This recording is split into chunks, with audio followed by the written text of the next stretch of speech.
The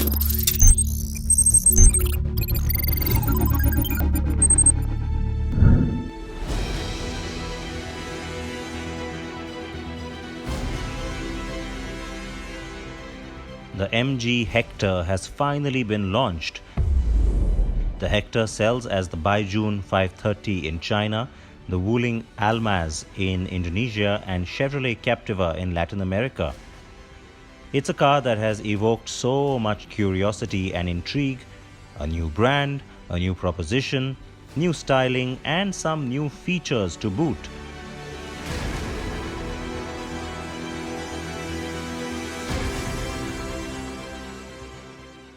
This car is not really about its really attractive face and good looks. It's not really about its performance.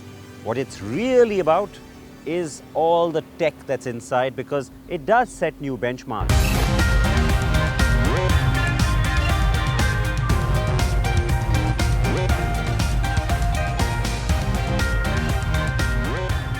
But how exactly do those benchmarks measure up? Now the prices are out and the car is priced quite attractively.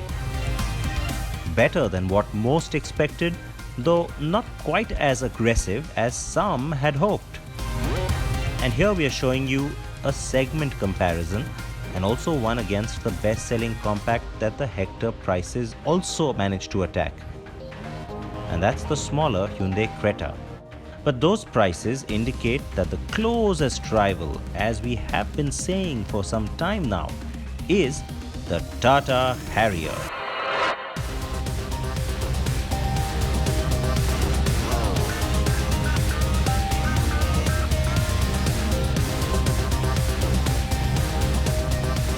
How interesting is it that we've got the modern design element on two cars in the same segment? I'm talking, of course, about the slim LED DRLs up top, the headlamps down below. Until the next generation of the Hyundai Tucson comes around a few years later and joins this party, it's only going to be these two that have that kind of styling. Now, which car looks better is totally up to you, though I have to say, in terms of proportion and also in terms of being younger and sportier, the Tata Harrier certainly has that presence. But in terms of being a little more plush and upmarket looking, it's got to be the Hector. And so depends which one you like better. What's really nice though is that you've got two distinct characters despite that kind of styling.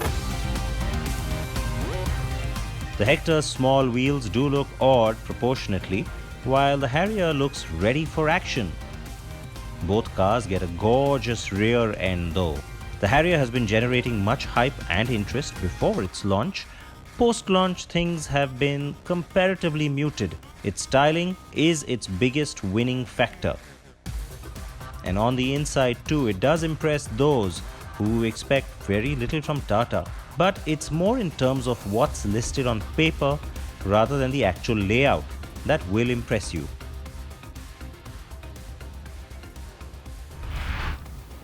Alright, now inside the Hector, it's a very different experience. Everything seems a little more stylish, a little more modern, and a little better put together. It's not so much about the durability of the materials, it's just the kind of materials that you see here, and the layout certainly more pleasing. And then there's that. All the tech on board on this car, frankly, it's a no contest.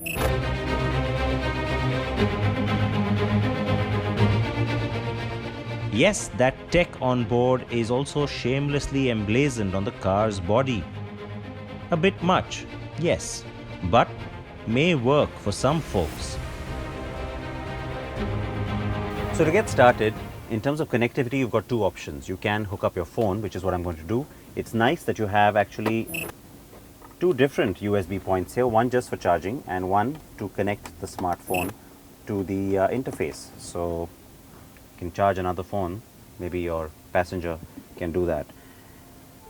Now, of course, as goes with the territory these days, Apple CarPlay, pretty much standard. There's Android Auto as well, but Startup CarPlay, use all the functions. It's interesting how the MG app logo actually says SAIC right there. So, well, we know that's where it comes from, of course. That, of course, takes you back to the home screen. Now, the home screen itself is divided into sort of different zones. You've got the three fixed zones, the one that deals with music, which is very important to most users. Right now I have the Gaana app that's kind of queued up and paused, so it's showing Gaana, but it could be your iPod, could be your phone music.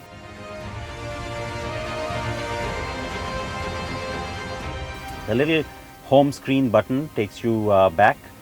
It also shows you where you are. It also shows you the outside temperature and of course the network time, and also your 4G signal strength, which is important. Now, when you get into the car for the first time, well, let's do that.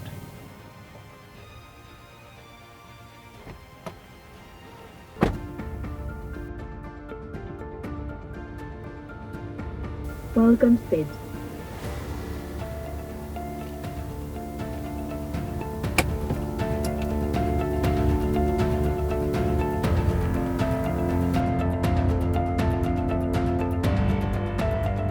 Now I bet you want to see how that embedded SIM on the Hector really works.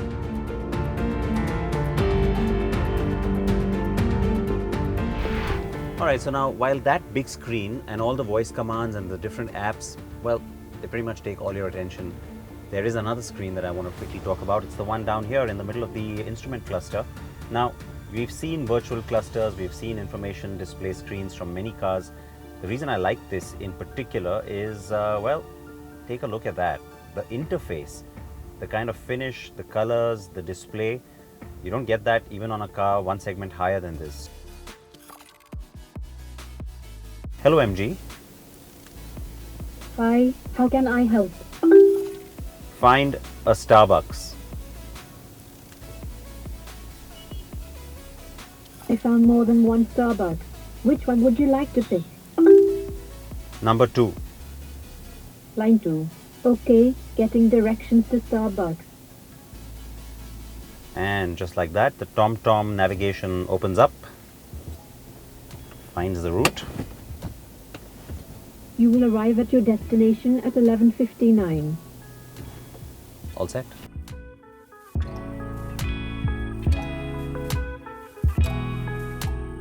So that's everything when it comes to the screens in the car, but then there's the other screen that's in your hand. Now this, of course, should not happen when you're driving.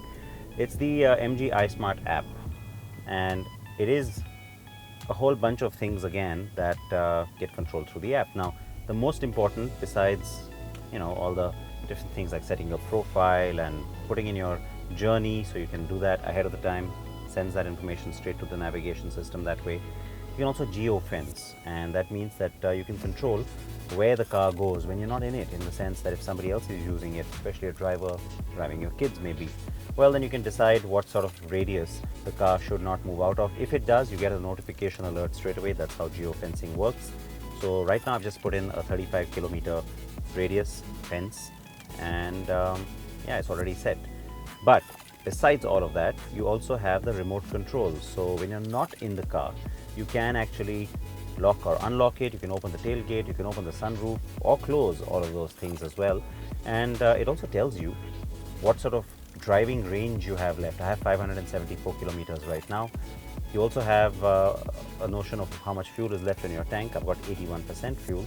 And you can also find your car. So if you park it and forgot where you parked it, well, you can find it and then find your way to it. So yeah, all of that I think is certainly a good amount of power to have in your hands, and more cars will have this going forward.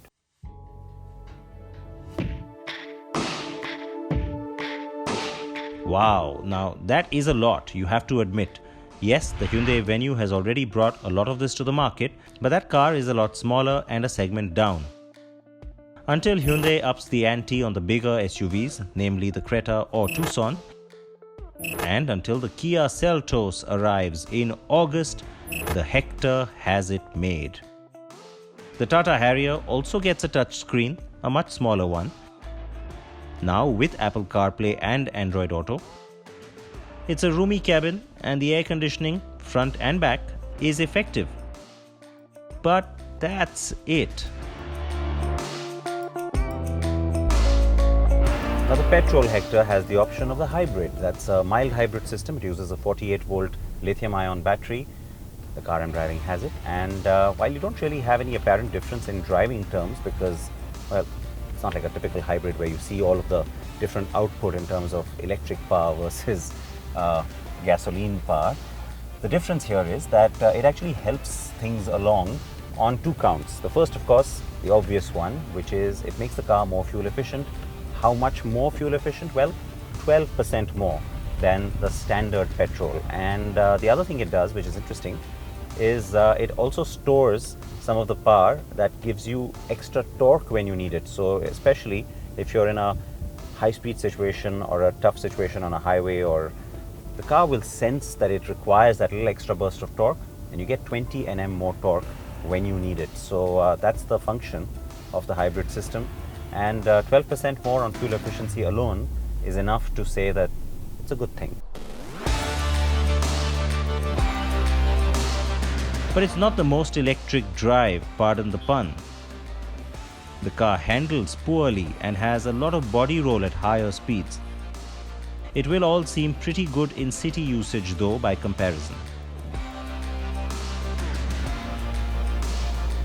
Everything on the Harrier feels a little bit clunky, a little bit dated, and unfortunately the engine comes across as a little bit unrefined too. It does the job, but it's just too noisy, and a lot of that noise permeates into the cabin. The fact that you don't get a petrol, the fact that you don't get an automatic, big sore thumbs for this segment. So what's redeeming then about the Harrier? The fact that it uses a Land Rover platform. That comes through in the ride and handling straight away and is a bit of an edge over the rivals.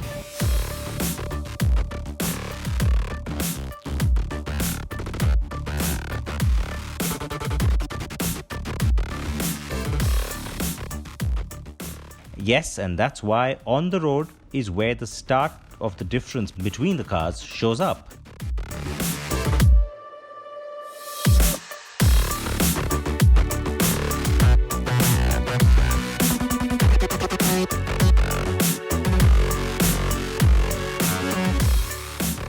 The one thing I do have to say though is, and I guess what would be the Achilles heel of the Hector, is ride quality. It does come across as a little bit wanting in that department because, well, the suspension is not as plush as you would have liked, especially for a car of this size, and also given the kind of expectations people have from cars in this segment.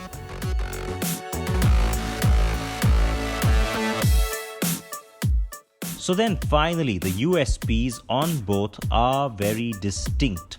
Which one should you consider?